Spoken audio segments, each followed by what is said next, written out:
Hi, everybody. Thank you for coming to the Core Admin Software Solutions session. My name is Vinard. I'm with Tufts University. A couple housekeeping things, and you've been in these sessions, so you know all this, so sorry for repeating, but please keep your phones on silence. All photography and video recording of sessions are prohibited. Recording of the program sessions will be available on the meeting website following the annual meeting. Our social media policy, if you haven't heard already, is share. Please share as much as you like. Any of our presenters, is there things you don't want shared today? Okay, so share and take pictures away and let everybody know what we're doing here. Unless there's any specific call, we'd rather you save questions to the end so we can get through it and hopefully get to an engaging dialogue. So today, we're going to be talking about core admin software solutions. We have a few folks here that have different perspectives. The idea is not really to talk about the specific solutions themselves, the goods, the bads, the otherwise. It's about the solutions that we have and why we may be using them and how we got to where we are with those solutions. So joining me today is Jessica Witt, the Director of Information Technology at the Stowers Institute for Medical Research. Stowers has a homegrown solution, so we'll hear a little bit about that, why they choose that solution, and how it's going. Next will be Matt DeVries, the Senior Manager for Shared Research Resources and Core Facilities at the City of Hope Medical Center.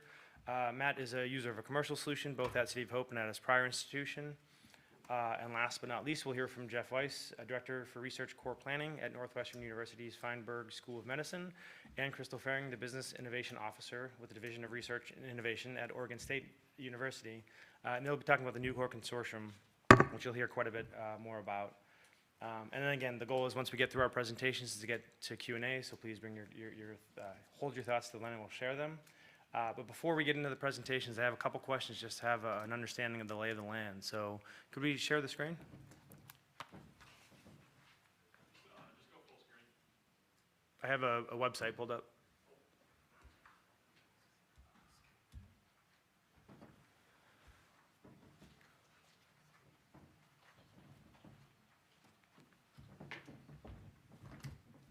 Sorry to make it complicated. No worries.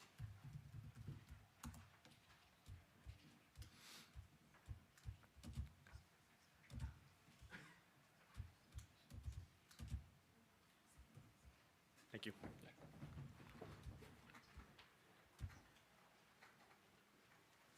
All right, so that QR code hopefully will work, and if not, then we'll just ask instead of having folks engage. But if you have your cell phones with you, feel free to grab them. I'll give folks a minute or so. Though we don't have a specific sponsor session, I will pause to say thank you to all the sponsors who've made this event possible, but that gives us a little bit of extra time so we can use it to our advantage.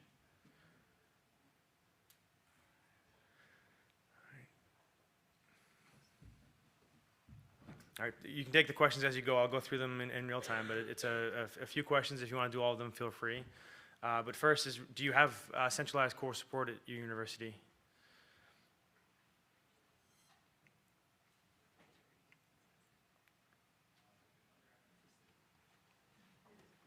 It's good that folks, nobody's not sure. That's always compelling. I don't know what the heck I have. A lot of central support, a lot of fragmentation, so that's good. Do you have solutions at your institution? A lot of responses there too. Some folks know, so that's good. It'll be a learning curve for individuals. The next couple are going to be pertinent if you have a solution. So if you don't, hopefully, thank you for the first couple answers. What kind of solution do you have? So the vast majority that do have them have commercial. Some have multiple. I heard that a couple times here, that people have some homegrown they've built that they're still using, some legacy systems, some commercial. So really curious to hear some of your perspectives on how that's going. And then, how is it funded? Okay. Yep, I don't know. That one's not surprising to me. As some of the core operators themselves, they're just grateful for it, but they don't know where it comes from. But a lot of central office paying for it, which is good to hear and see. And some of those folks with individual cores that are able to pay for it, I think there'll probably be some people here looking for some guidance from you. So, excellent. That's good. That's a good smattering, a good cohort, and I appreciate your engagement. So, with that, I will pass it over to Jessica.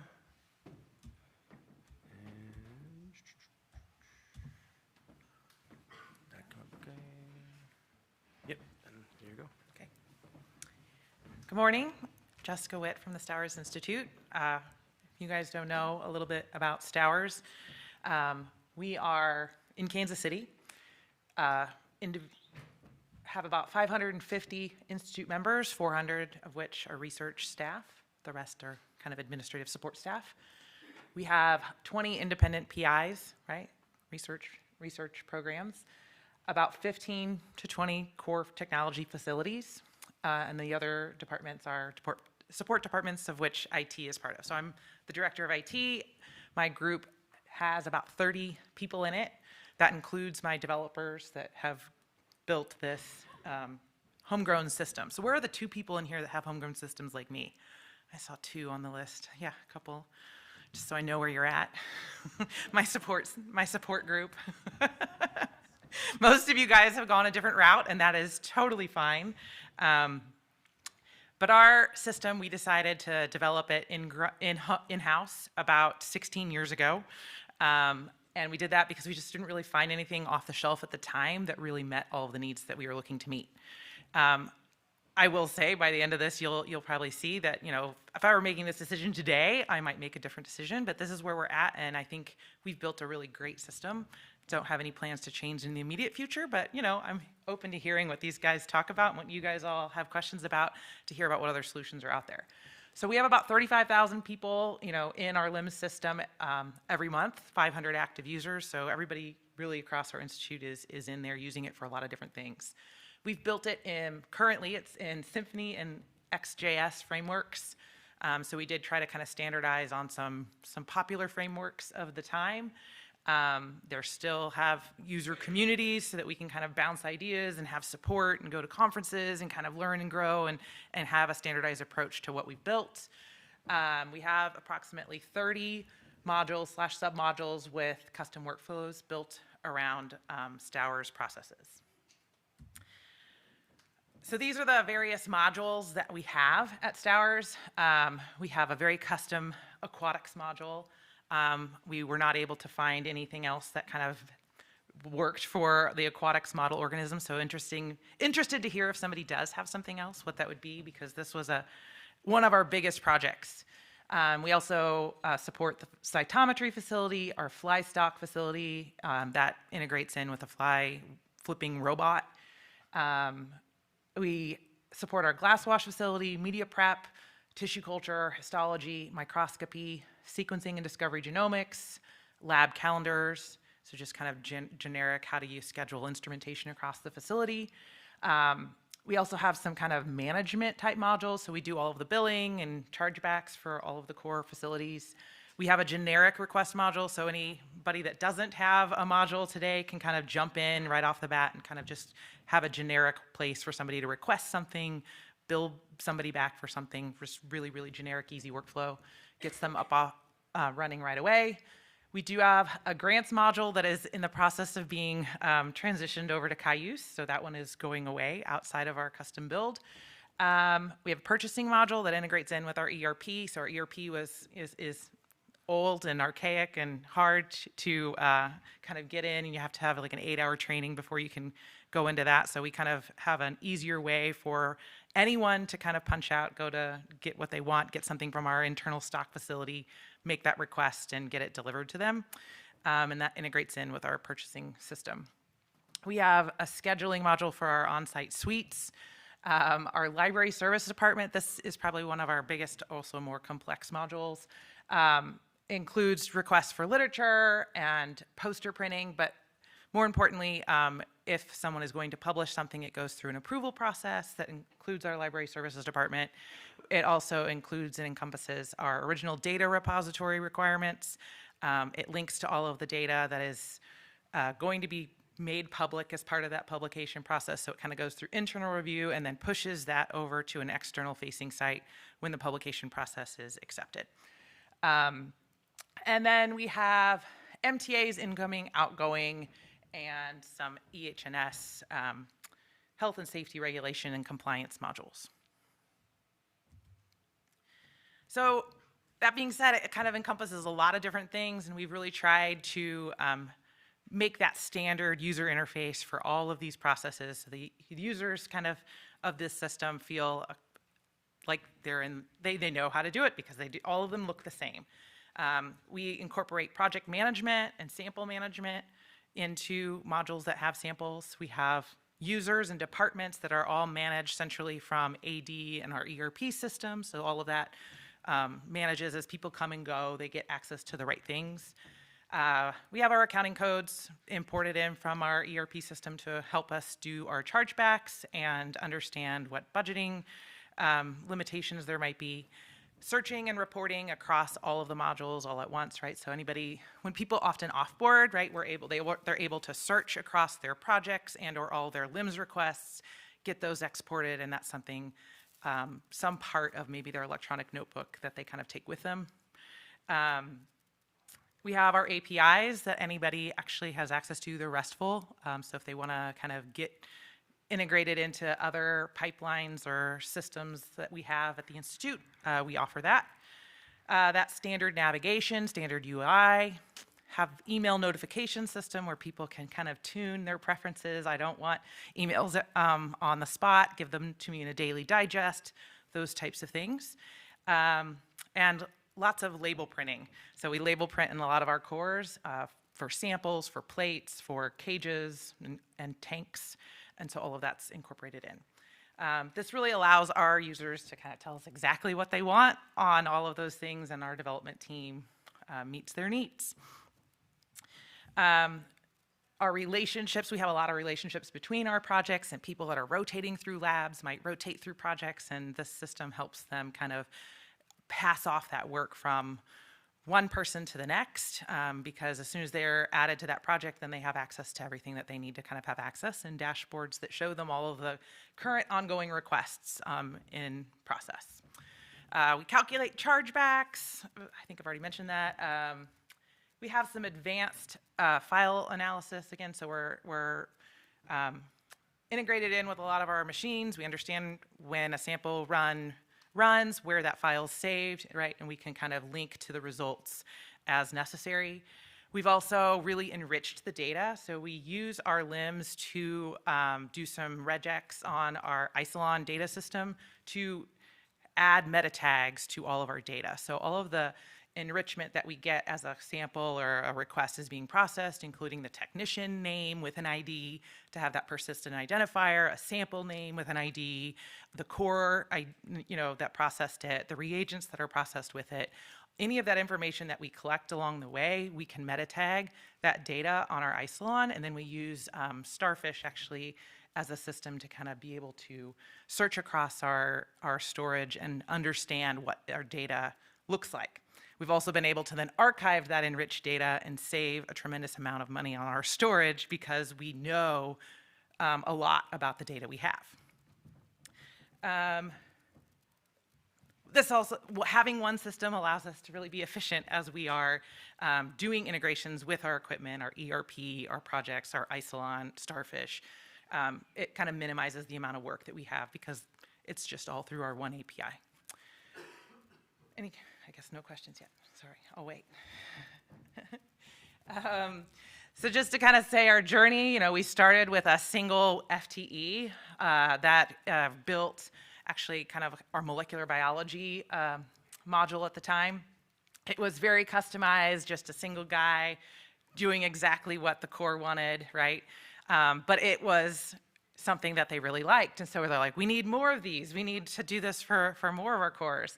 So we hired a couple people, and we actually started working on that aquatics module and a couple other modules, histology, cytometry right off the bat. So we had, in between 2006 and 2012, we grew from 3 modules, or I guess I should say 9 to 17 modules. So this is kind of like an explosive time for growth. But at this point in time, our developers were kind of one person per project. They were developing everything very custom. There wasn't a lot of cross support, so this was high risk, right? We had this risk if this person, wins the lottery and doesn't want to come to work tomorrow. We're not sure if anybody else can support this code. So in 2012, we kind of made a pivotal decision. Is this where we go buy something off the shelf, or do we just standardize? And we chose at that point in time, with some of the modules we had, including that aquatics module that I mentioned, we decided to just start standardizing our code base and really making sure that we're working with agile methodologies, and everyone could support every module, and we kind of have these frameworks to support what we were doing. So we increased to about the top of the line, we had, at the top point in time, we had 11 FTEs. Some of those were contractors developing and maintaining and supporting our modules. We got up to 21 modules there with our development team. There's a bunch of different sub-modules in there, so that's where I get to that 30 number in the beginning slide. And some of them are pretty complex. So really grew up to 2020, and 2020, we started to scale back a little bit. We did do a custom module for COVID testing at that point in time, kind of worked that through, and now we are supporting approximately 20 modules with 7 FTEs today. So we are kind of just maintaining what we have. We have these generic modules that try to really standardize and meet everybody's needs with a little bit less customization than we were doing early on, have the majority of our cores kind of set up. And so we're in this maintain and state. Kind of just showing these are the number of requests that go through our LIMS system compared to the number of FTEs we have. So the usage, right, really lines up well with the number of people that we kind of have supporting our system and the various processes. And we've kind of really, again, tried to get folks to do a little bit less custom, a little bit more standard like other cores are doing.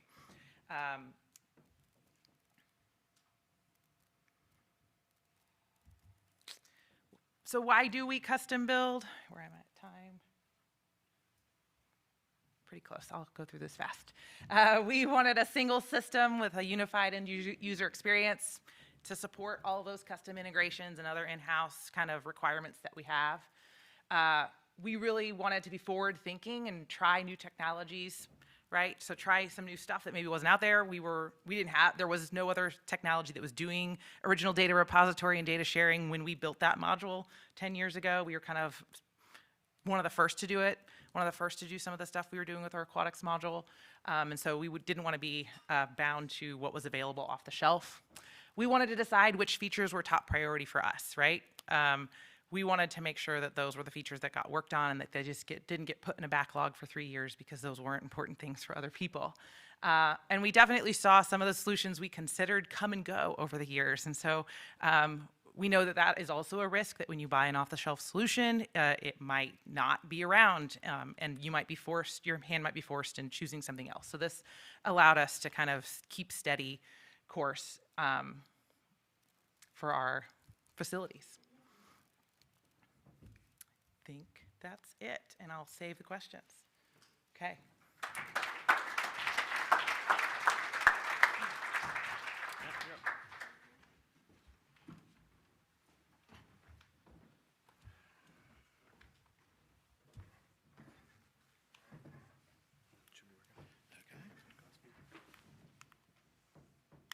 All right.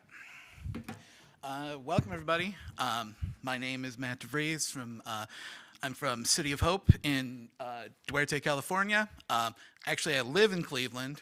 Prior to working for City of Hope, I was at Case Western Reserve University for about 10 years, managing core facilities there. So yeah, I've been managing core facilities since 2013 and an ABRF member since 2015. And I hope everyone's having a great meeting so far. Anyone or most are people in the room that are actively shopping and trying to make this decision right now? I'm hoping this is going to be helpful. But anyway, I'm having a stuttery morning. I'm sorry. I get a bit aphagic on day 4 of the meeting. Anyway, City of Hope. It opened as a tuberculosis sanatorium, and then evolved into a cancer research and cancer treatment institution. Probably our most famous discovery or development is the synthetic human insulin for treating diabetes. But we have been a NCI cancer center since 1981 and have been, man, these are small. And we've been a comprehensive cancer center since 1998. So me, in my misspent youth, I started as a scientist, touched my last pipette in 2007, and moved over to research administration, where I spent about 10 years as an iCook administrator. And then after leaving the University of Toledo, went to Case Western, and I didn't apply for the core facilities job. It was the one that was given to me, a bit of a bait and switch, but I learned to love it, mostly through iLab. But what I've got listed there, though, is I am a veteran of many enterprise level software implementations. And I've done every model from the consortium model when we migrated our pre-award, post-award into Quali Coius, and I've done off-the-shelf, created home built, moved off of home built. So I've seen this from every angle throughout my years, and maybe I'm an IT guy. Get out your phones. This is a paper that came out 2 years ago in JBT. Nicole White's the corresponding author, that takes you through their process, and you'll get a lot more detail on how they did it, how they made their decisions, and what informed them. Spoiler, they went with Stratacore. In my case, we went, at Case Western, we went with iLab. I'm going to take you through the process that we went through to arrive at that solution, and it should be pretty agnostic for multiple commercial solutions or any of the other models that we're talking about today in this presentation. This is just a shamelessly stolen Google image search for enterprise software management pipeline. You'll be going through something like this before you make your decision. They're all pretty similar, starting with, at the beginning, what are the issues we're trying to solve? What are our pain points? What is the friction? What can't we do that we need to? And then you assemble a list of requirements. You solicit proposals from vendors, or you talk to your IT people about what would it take for you to build this list of requirements, and then ultimately you make a decision on what you're going to pick. So looking at this,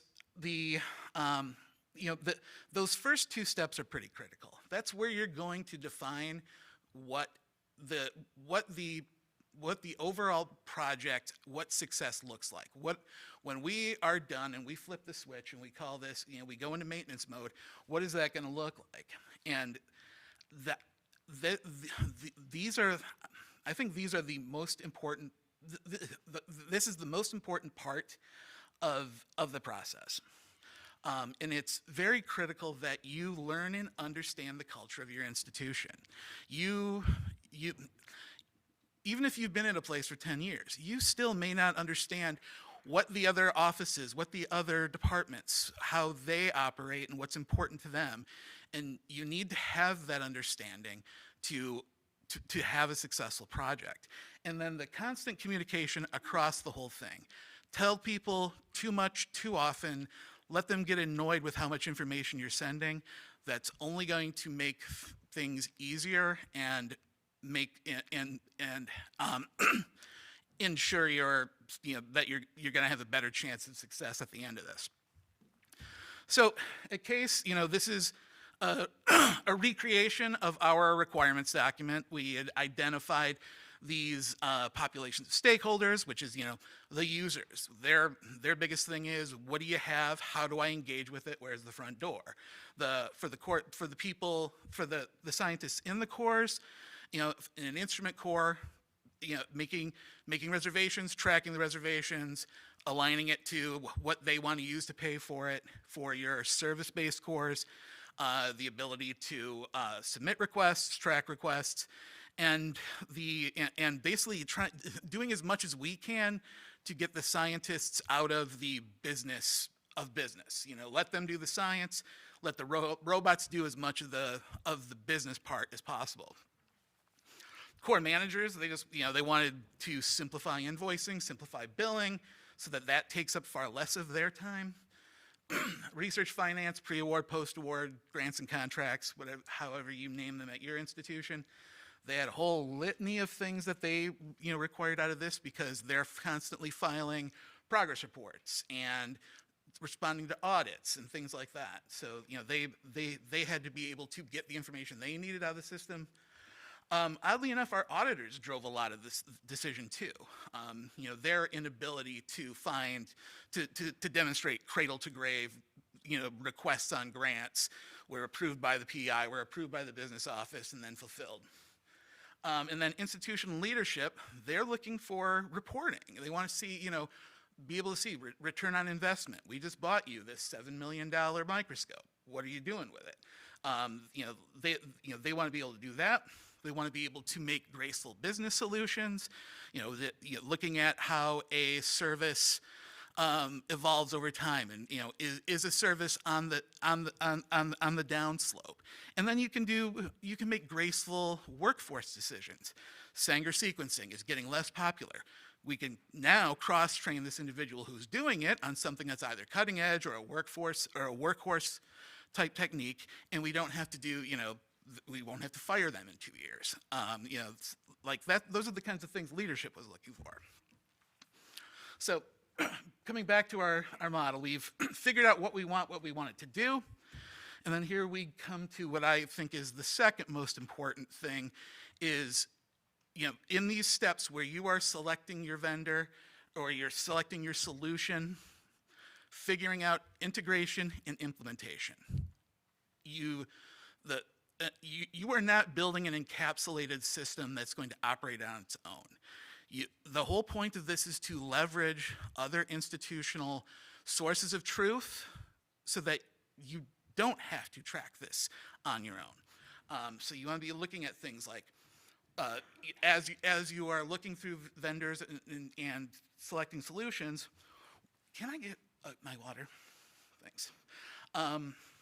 You want to be looking at like what do they use for single sign-on?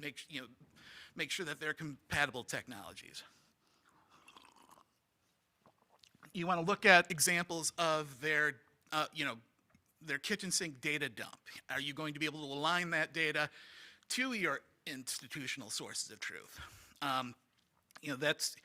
You want to be thinking about that and making that plan before you even get to the point where you're looking at what you want to pick. Now you're trying to figure out which model you want to go with, and that's as much informed by institutional resources, institutional policy, and commitments you can get from your institution. You saw on Jessica's slide that, now to keep this thing, well fed and operating, she needs 7 to 9 FTEs. So if you want to go with that model, if it's the best solution for you, you need to make sure that you've got commitments from your institution to make those available to you. If you are going with an off-the-shelf solution, you need commitments from your IT on hosting, on maintenance, figuring out how that's going to align with your institution. And then when you're trying to extract those commitments from your leadership, you want to be also offering them, your key performance indicators, what you're going to be providing to them to keep them interested in paying for and supporting, paying software licenses or paying for people, and to keep this thing operating into the future. And then that's, once you've picked your model, then you got to figure out which specific tool you want. So in my case, we went with iLab. And then you've made your choice, you've signed your contract, and you are now setting up your software. This is iLab's implementation setup. It's very similar to an agile model, but with 6-week sprints instead of 2-week sprints. They do 2 to 3 cores at a time, and they assign a implementation associate to work with you to figure out what that core does, how it operates, how you ingest requests, And then they, over the course of 6 weeks, you have a meeting once a week where they show you what they've developed since the last time you talked. Your job is to then test it and put it through its paces, and then provide them that feedback at the subsequent meeting. And then at the end of 6 weeks, you go live and you are now operating. Stratacore uses a different model, which sounds awesome and scary at the same time, where they'll kind of like bunch your cores into like, all of your service cores together, or all of your instrument cores together, and set all of the cores up in that, in whatever category at the same time, which on one level sounds cool because, you're not reinventing the wheel 20 times, but it's a lot of people in the room too, and I could see how I don't know if I'd like it or not, but I don't have to do that anymore because we've got a solution. Anyway, moving on. So we've got this phase here where we're planning and we're trying to figure out what it is we need, what our institution's about, and how we can address it. We've got this part where we've picked what we're going to do and how it's going to be set up and get your facilities operating. And then you got this thing in the middle where you've picked, your model and your tool. And, if you remember from my earlier slide, all of the enterprise level projects I've been through, I'm telling you, this barely matters, within reason. But if you have nailed that first part, where you have planned right, where you understand your culture, where you know what you need and how it's going to serve your institution best, and then you have planned your implementation, integration, and ongoing support, whatever you do in the middle there is going to be successful. All the institutions I've been at, PeopleSoft is the worst piece of software I've ever seen. How are we even running on this?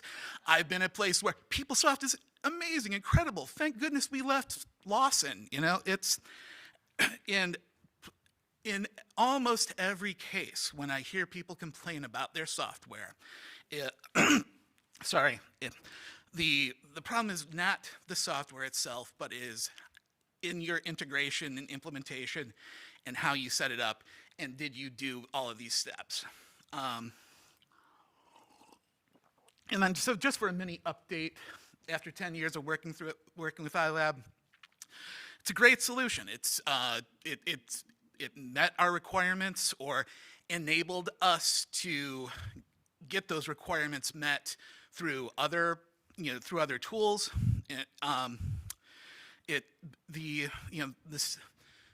Mistakes or maybe, I guess we'll call it mistakes early on, was you can't go into this thinking this software is going to do everything you need it to exactly as you need it to.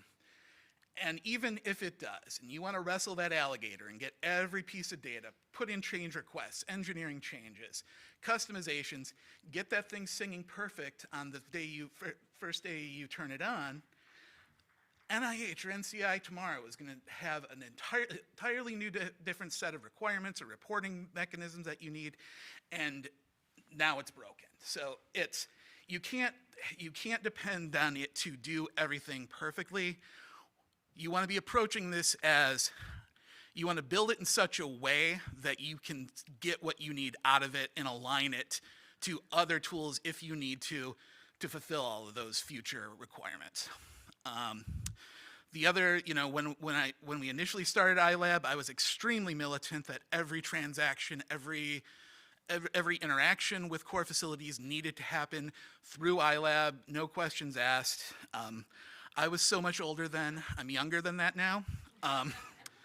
It's good to quote Dylan while you're in Minnesota. I now, you work with people and figure out how to meet them where they are. The biggest example of why I fell off of that, that high horse was thinking about if you have core facilities that are doing work on clinical trials and are clinic facing, these, your research nurses, your consenters, your coordinators, they're doing a very high pressure, high stress job, and they are not going to love you by giving them another piece of software that they need to stop what they're doing, log into this, put in their password, find their grant, like all, no, you need to, like, you want to enable them to do their work as simply as possible.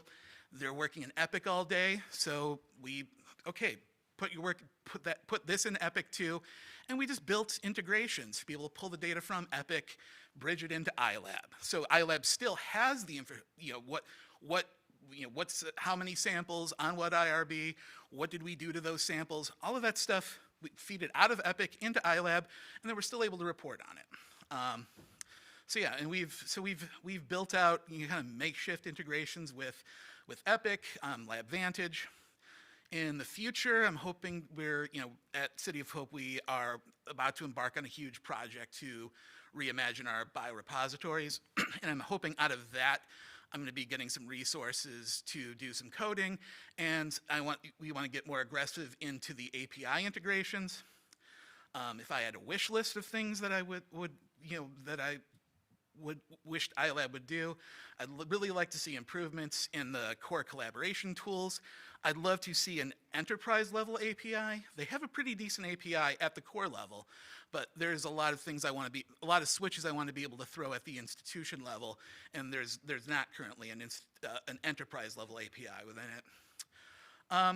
And then my biggest regret in setting this up, and Stratacore, they do a good, you tell them what you want to integrate, and they figure out how to bridge it to your systems. And with iLab, they have a template spreadsheet that you fill out of what are all the data fields you want to bring over from your ERP system into iLab so you can use it. I think it had 20 columns on it. Both institutions, we used 3. Pull all the data you can pull. Even if you can't justify it right now, don't leave that on the table. Pull everything you can, because you never know down the road how you can leverage the information as a data key when you're doing data source integrations. But anyway, yeah.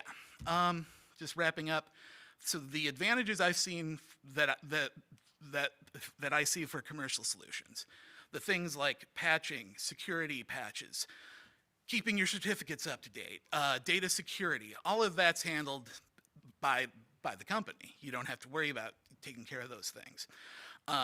In the case of Agilent with iLab, you also, and we're not doing this, but it's nice to know that it's an option down the road, is pretty seamless integration with other solutions within Agilent. They're developing their LIMS systems.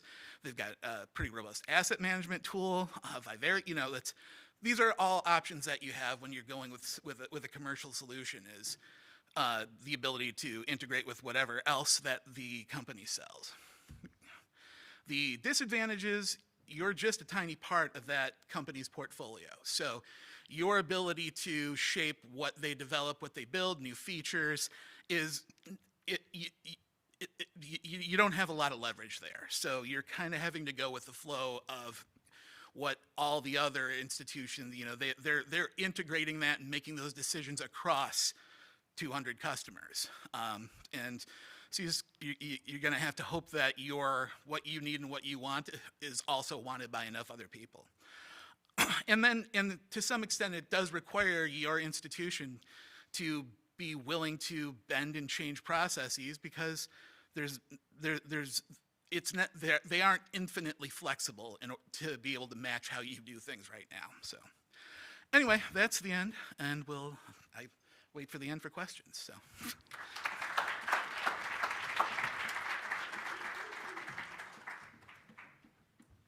Just make sure I have the most recent file. Okay. Yeah, that's it. I think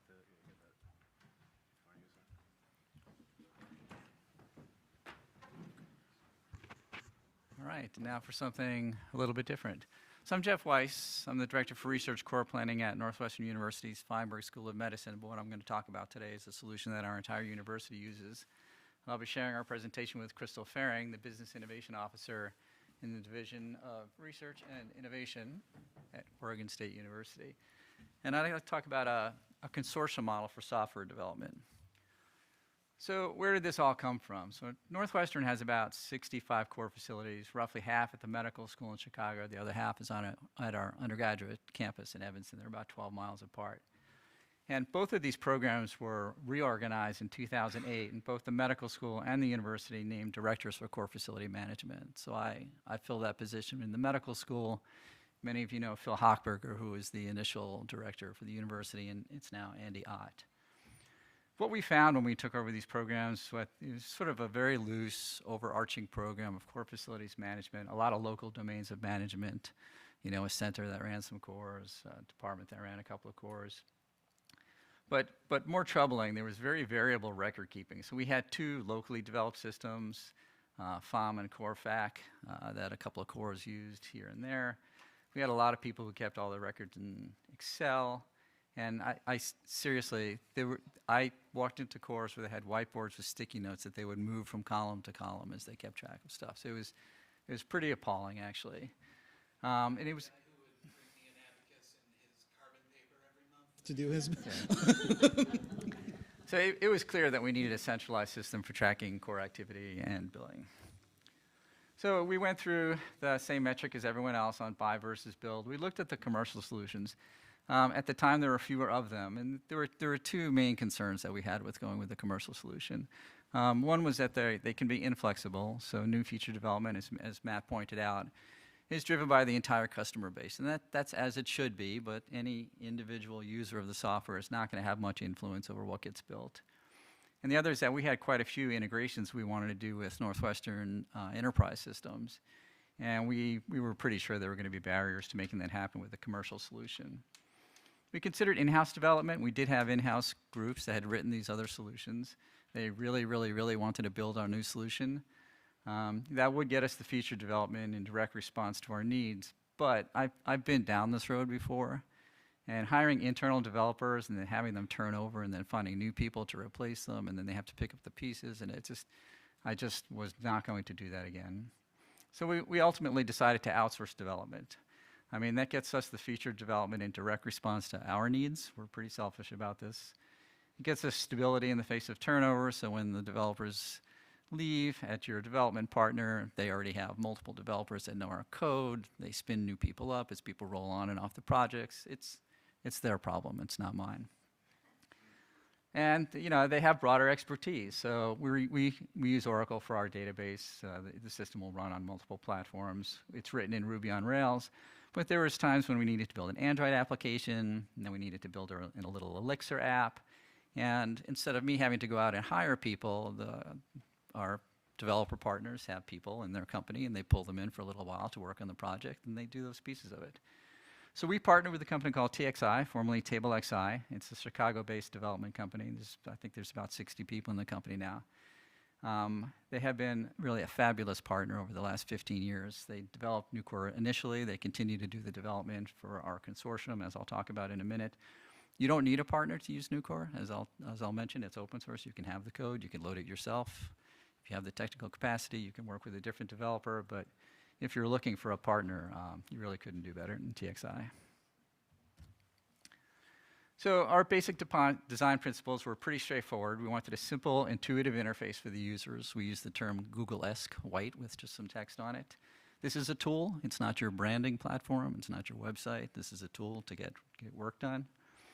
The biggest thing we wanted to do was reduce administrative effort for the core directors. So in those requirements gathering phases that Matt talked about, the thing we heard most often was, I'm a scientist. I am wasting my time chasing payment sources and users and all this stuff. So they wanted the administrative stuff gone. We had to have these built-in touch points for integration with the university's enterprise systems, also some external services. So internally, we use authentication, we use the financial system, we monitor research safety training. Obviously, we have to use the email system for notifications. It's integrated with our reporting system. And then we have a couple of external integrations. We use a company, ACGT, for Sanger sequencing, which we don't do in-house anymore. So their LIMS system is integrated directly into Nucor. We use a forms processor, there's credit card processing, Amazon Web Services for file storage, so forth and so on. So there's a lot of integrations that had to go on there. We built some compliance monitoring in there. But probably the most important decision we made is we decided that Nucor was going to be an open source software solution. And, we thought briefly about, should we license it? Should we try and make some money off of this? But at the end of the day, we're an academic institution, right? We're not really building this thing as a commercial product. We thought we'll put it in the open source branch, and maybe some other people will get interested and use it, and put a couple of features back into the open source that we would take advantage of. And as I'll talk about, that actually worked out much better than we could have anticipated. So at Northwestern, deployment went very well. So in the first year or two, we rolled out in 2011. We had about 32 cores in by 2012. But from that point forward, the additional enrollment of the cores largely was based on whether new core can meet the needs of the core. So the value proposition that we had for our core facilities, as I told people over and over, was you can enroll when new core meets your needs. So this software has literally been developed in response to requests from the core facilities to develop the features that they needed. And the order of development largely depended on how many core facilities could benefit from a particular feature, and that continues to be the case to this day. So over the next 6 or 8 years, from around 2012 to 2018 or 19, we built the features that the cores needed, and the cores were able to enroll. And around 2019, 2018, we hit full enrollment. So every core facility at Northwestern University is now enrolled in this system, and I think currently there's about 70 of them. System scaled very quickly, so we didn't have any issues there. The blue bars show the order counts. In 2023, it turned over 186,000 orders. We billed about $32 million that year, and it's serving about 4,500 unique customers, and it's really been no issue at all. So it could scale, to whatever level it needs to. So the new core consortium. So we developed in 2010, we deployed in 11, we put it into the open source branch. And for a few years, there wasn't much activity, but the first group that got interested in this software was Dartmouth University. And I think, actually, Chris, was it some contacts you made here at ABRF, right? Yeah, where we heard about the software and got interested. And they eventually decided to use the open source. They developed their version, which they call Radar. I will tell you that ultimately, we had the lamest choice of names at Northwestern. Everybody else has these great acronyms, and we're just new core. They deployed in 2016. There were actually 2 other universities looking at the software around that time. University of Illinois used it for a period. University of Connecticut actually used it, actually continues to use the software, but they're not participating in the consortium. They just took the open source and they loaded it at their university, and they're using it. But around 2019, UMass was looking to use the software, and so we thought this would be a good time to have a symposium. Let's bring together all the people that are using the software and talk about the journeys that we had to implementing it, and talk about maybe some feature development that we could do together. So we held the first new core symposium at Northwestern in June of 2019, and it was Northwestern, Dartmouth, UMass, University of Connecticut, and the University of Illinois at Chicago. And, this was the first one. We talked about how we came to use the software, what our implementation was like, and we talked about features that we could share the development of. And we realized that this was a great model. This was something that we wanted to continue to do because it was really valuable. And so the New Core Consortium was born. And I will say, I keep calling it the New Core Consortium. With new schools coming on and new acronyms, we really couldn't settle on something generic, and so I'll keep calling it that, right? But everybody has branded this differently. UMass developed in 2019. They deployed in 2020. In 2020, during the height of the pandemic, we actually had a hybrid symposium of the participating institutions at TXI, our developer. Oregon State developed their version of software, which they call Realms. UMass is Quorum. Oregon State is Realms. They deployed in 2022. In 2023, Oregon State hosted the symposium out in Corvallis. And our next symposium will be in August of this year, and it'll be at Dartmouth.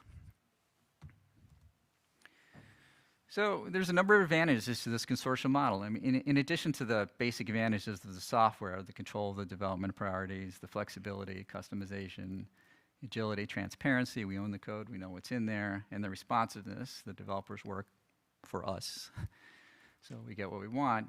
The community itself, the whole consortium gives us, it's a community of collaboration, so we get diverse inputs. And that really does lead to better features. I can tell you that at Northwestern, we did most of the early development of the software, and I don't think any of my suggestions for shared development have gotten done yet, and yet we've gotten features that are so much better than anything that I could have thought of myself. And so it really has been great to have all of these people trying to do roughly the same things, get together and pick features that they can develop in cooperation, in addition to all the development for their specific needs. There's stability here. So, as I mentioned earlier, the developer resources are supported by multiple sources. So what this has allowed our developer to do is to actually maintain a dedicated team. So there's a project manager, a senior developer, they're actually both here, and a junior developer who spend most of their time focused just on new core development. And so we know that we have dedicated resources. We have people who are thinking about this. They have the knowledge, right, and the history to help develop the software. And then frankly, it's quite cost effective because the shared development of major features is expensive. Like at the moment, we're developing a series of cross-collaboration features in Nucor, which wasn't originally part of the software, but now it's a big deal. The cores are doing that, and the software needs to be able to accommodate it. Because we had originally built Nucor siloing the cores, this is a big change to the architecture of the software. It would have been hard for us to do alone. But with the input of the 4 universities and on the financial support, we're able to do this. So we're really looking forward to rolling that out pretty soon. So in terms of the organization of the consortium, so our mission statement is that Nucor is a transaction processing system created to support core facility recharge operations. New features are developed in direct response to the user needs. That's always been the case, ensuring the continuing relevance of the software. The Nucor consortium consists of member institutions whose mission is to ensure the sustainability of the Nucor platform. So the 4 institutions I mentioned are the sustaining members. Sustaining members contribute financially to the upkeep of the software. They participate in the collaborative feature development process at these symposia and through communication throughout the year. We actually meet once a month, virtually. They have a say in pitching and prioritizing feature development work and the software development roadmap. And sustaining members participate in testing and quality assurance of the software. It's actually kind of nice because everybody finds little flaws in the testing phases for new features that other people would have overlooked. And they maintain active communication with the software development partners. And we're always looking for new members of the consortium, so if you're interested, by all means, reach out. Whoops, sorry, I jumped in too far. And at this point, I'm going to hand the podium to Kristal. So Kristal is from Oregon State University. They are the newest member of the consortium, and they have just gone through their deployment. And so she's going to tell you what her experience was like deploying the more mature version of Nucor. Thank you, Jeff.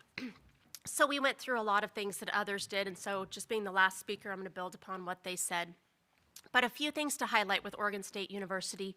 We are going through a modernization on our campus. So there are a lot of administrative, literally it's called an administrative modernization program. So the whole campus right now is preparing for change management and talking about enterprise level solutions and talking about deprecating systems. So there is an initiative.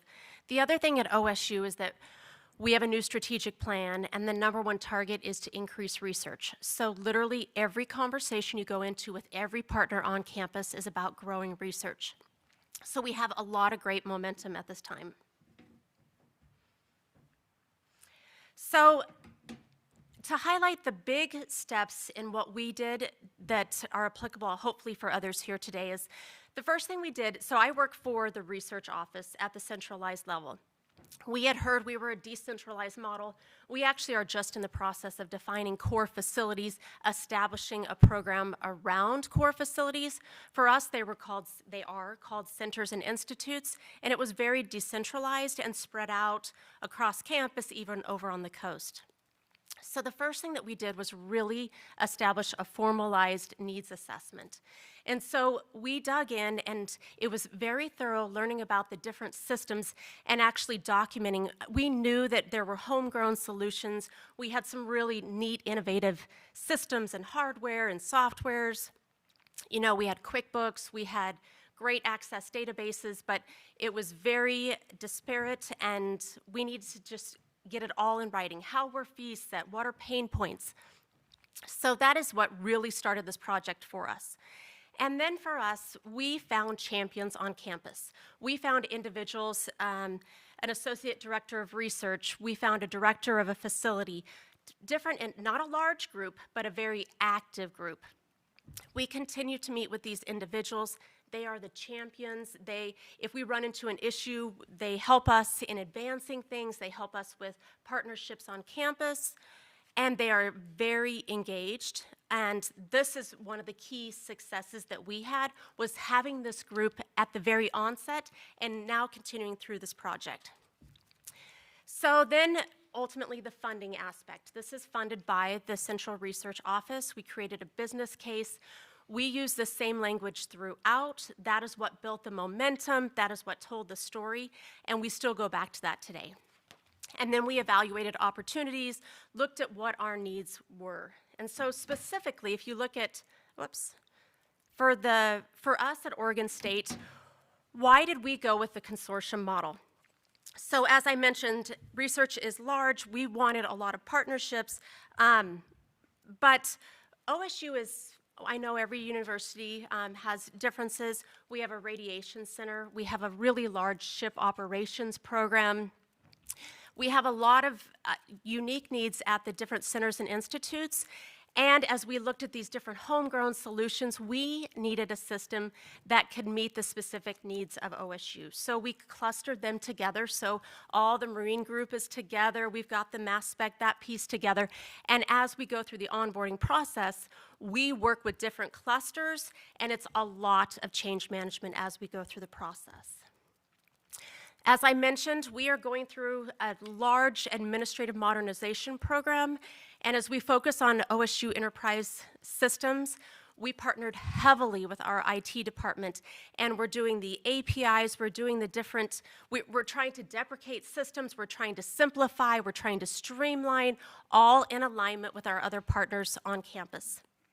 We did a lot of outreach early on, EH&S, risk management, our controllers unit, IT on a regular basis. So the partnerships have paid off, and especially as you're going through change management, even audit, it helps to have those partners on campus as you're going and working with each lab individually, because some of it takes a lot of time. Jeff talked about the collaboration and knowledge sharing with other institutions. Having that group that meets on a regular basis, we would have an idea and they say, yeah, we tried that, but in 3 years you're not going to want that because there's going to be too many of these, or this is the effect of it.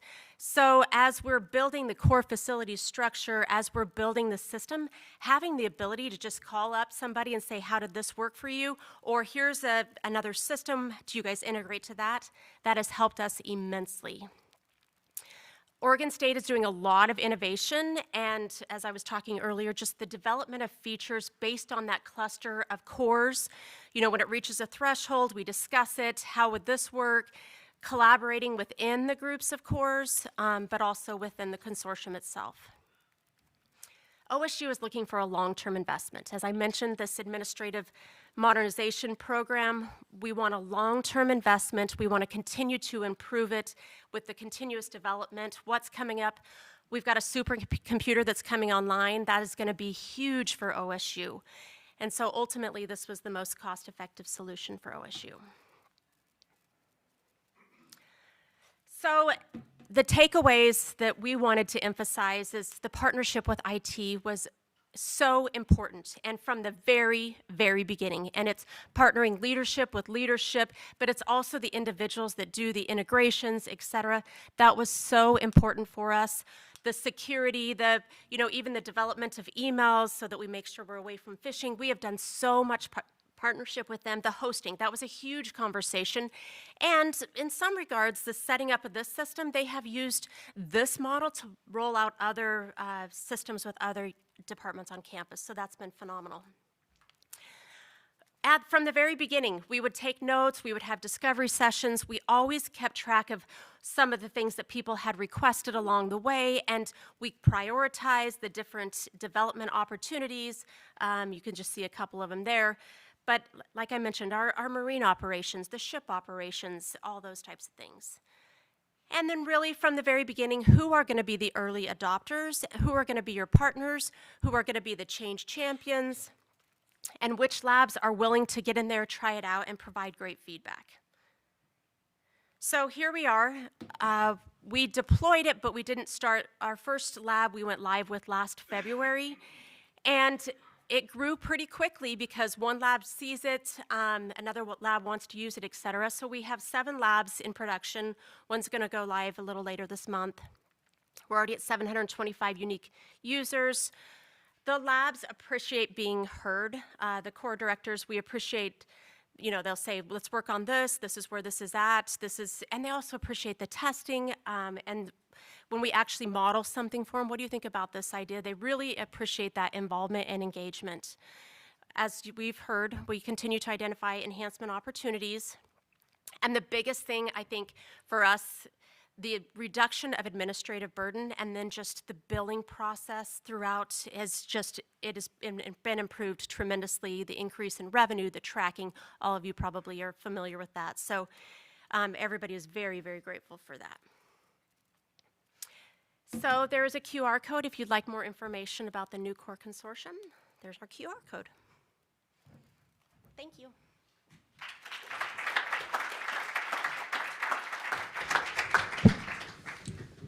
Thank you to the panelists, especially having gone through this a couple times. It was great not to relive my own trauma, but get to hear yours.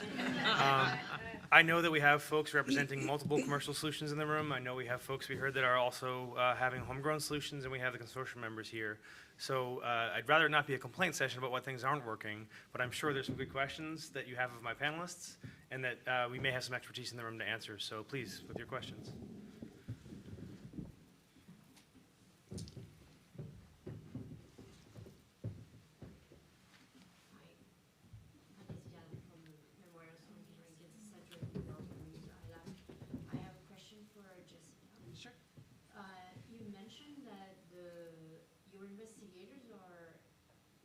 Submitting publication to an internal organism that allow them to then submit to the papers?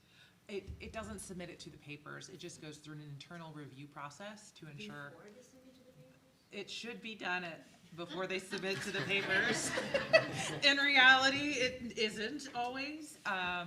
But there is kind of an internal required review process to ensure that the grants and people and everything is notated correctly before it gets published. In addition, we make sure that now there's requirements by by NIH and publishers to have original data. We actually had those requirements in place before many of them had those requirements, and so we were committed to putting our original data and making it public prior to that being. I was just thinking that we all have problems tracking publication, so the start is great. Yeah, so we've tried to move that back with our notion also of projects. So if they start a project in LIMS and then start to kind of tag all of the data associated with that project, we hope that that project maybe eventually becomes a publication, and then they can do a quick search and easily see the body of work associated with that publication and say, these are the files that need to be made open. Second question is for Jeff. Yesterday you show a lot of metrics. Yeah, the metrics, right?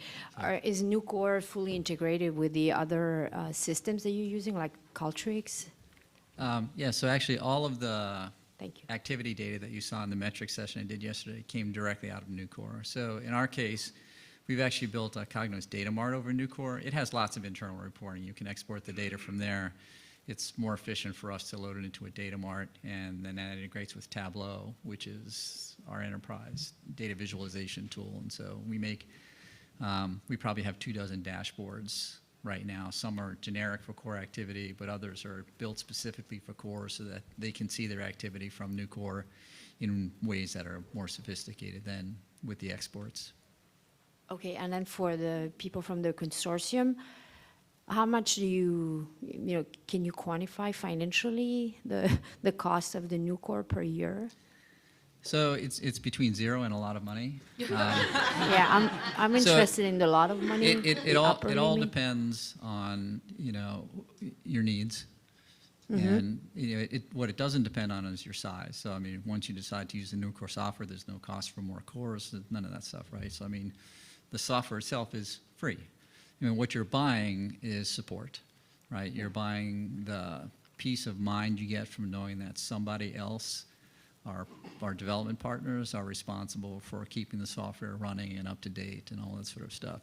You're buying the peace of mind knowing that if something goes wrong, you have people who are going to respond nearly immediately and make sure that that gets fixed. So you're paying for service, and how much that will cost will depend on how much development you want to do for your school.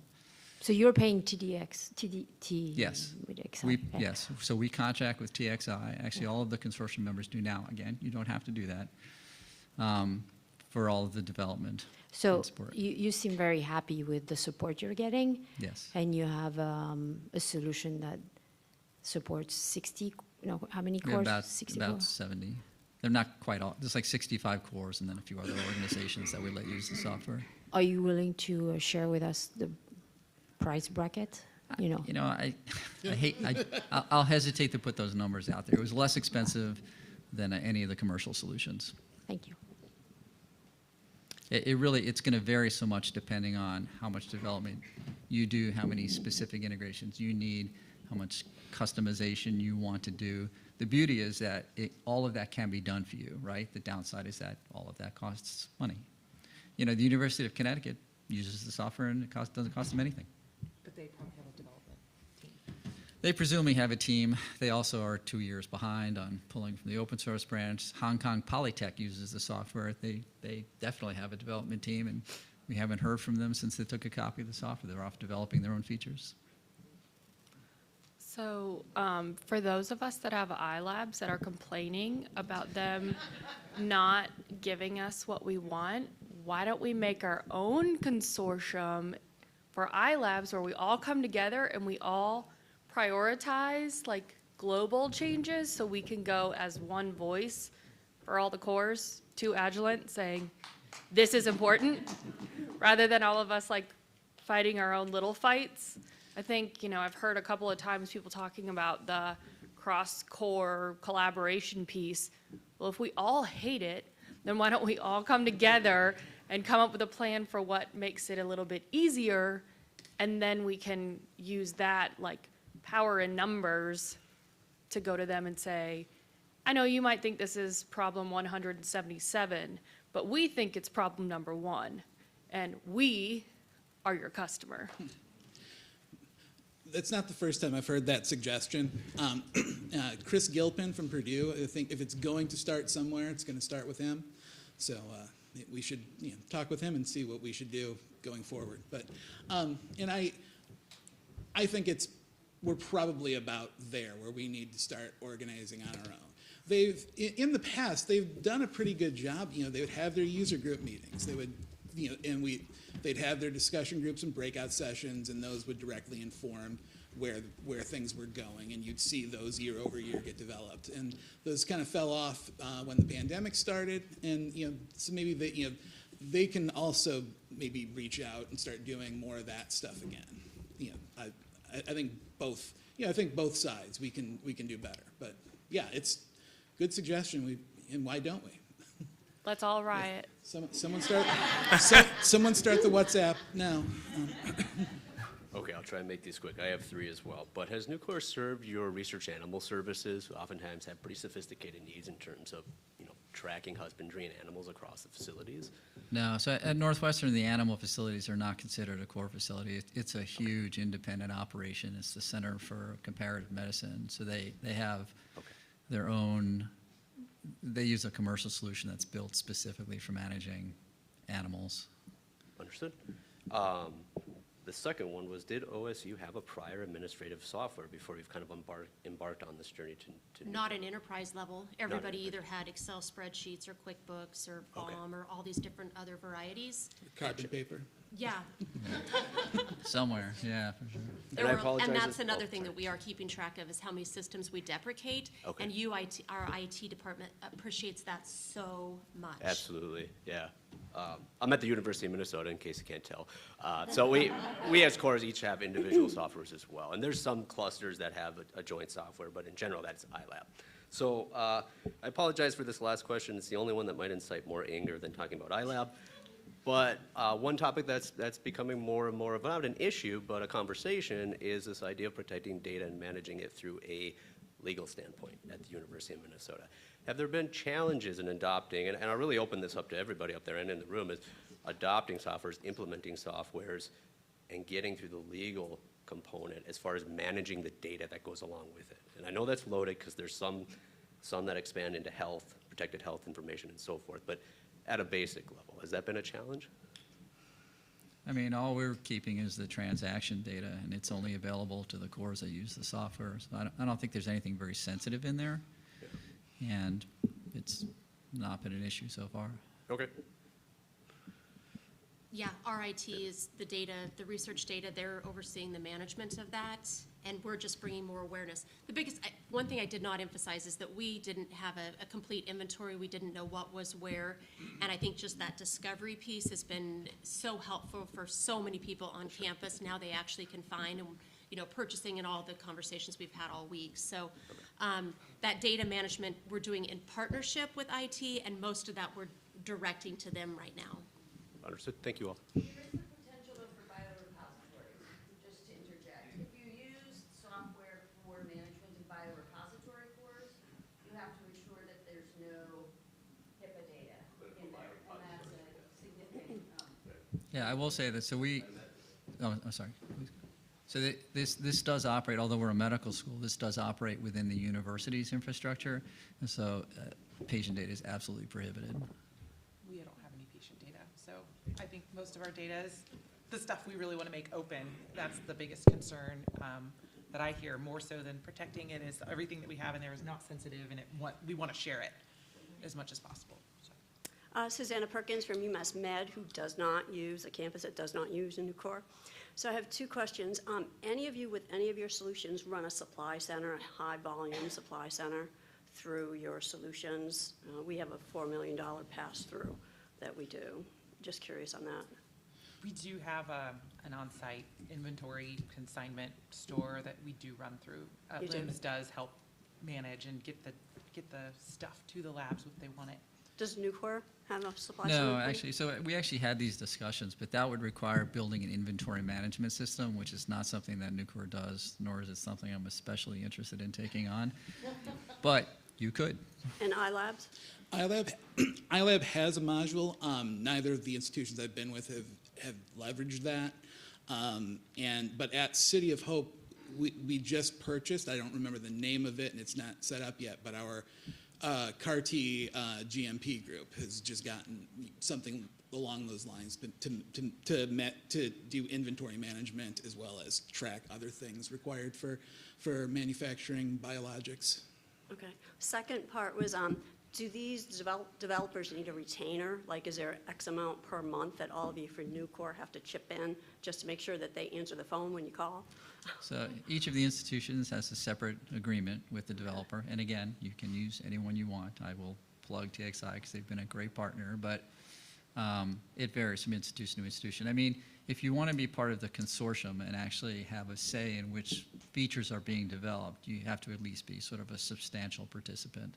So for example, UConn or Hong Kong Polytech, they don't participate in those discussions even though they're using the software. The 4 sustaining members, I don't know what levels they're all at. I do think it varies some, but they're all reasonably substantial commitments, which is only fair if you're going to decide which features are being developed. Hi, this is Matt Marchand. I'm at Stratocor. I had one question and one comment. My comment first about what Matt said about implementation. And so we are actually at Stratocor quite flexible for implementation, and we do not have a very rigid schedule like other people or what you showed before.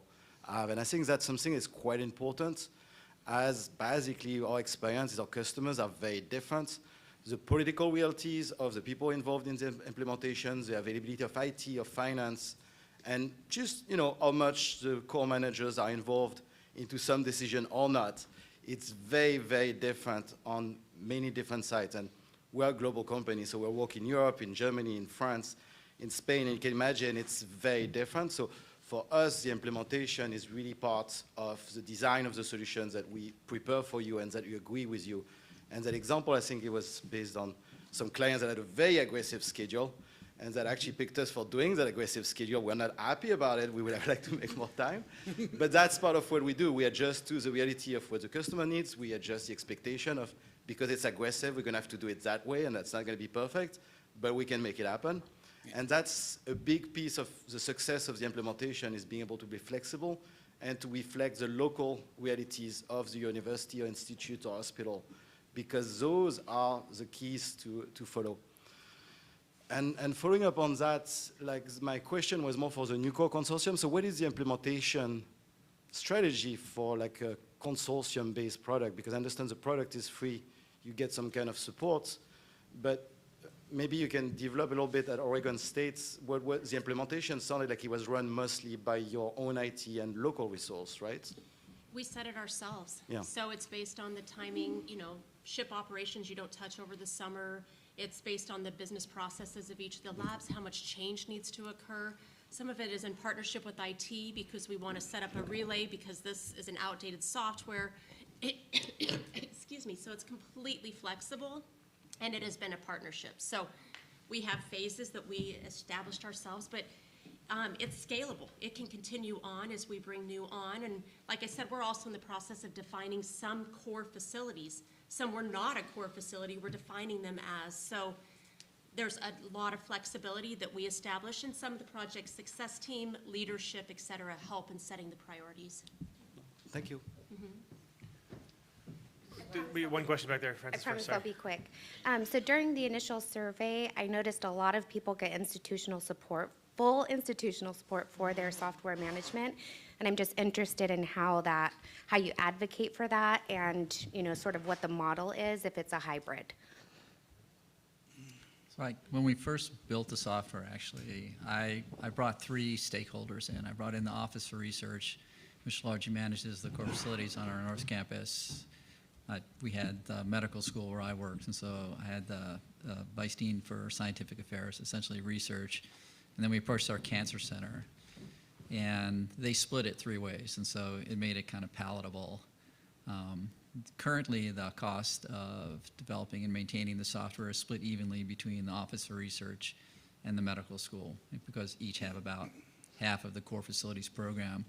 I mean, early on, it was really just sort of pleading your case with people that you knew, and it was clear that what we had wasn't working very well at all. And so if you're the cancer center and you can't get the reporting you need for your CCSG renewal, you're pretty open to a better solution.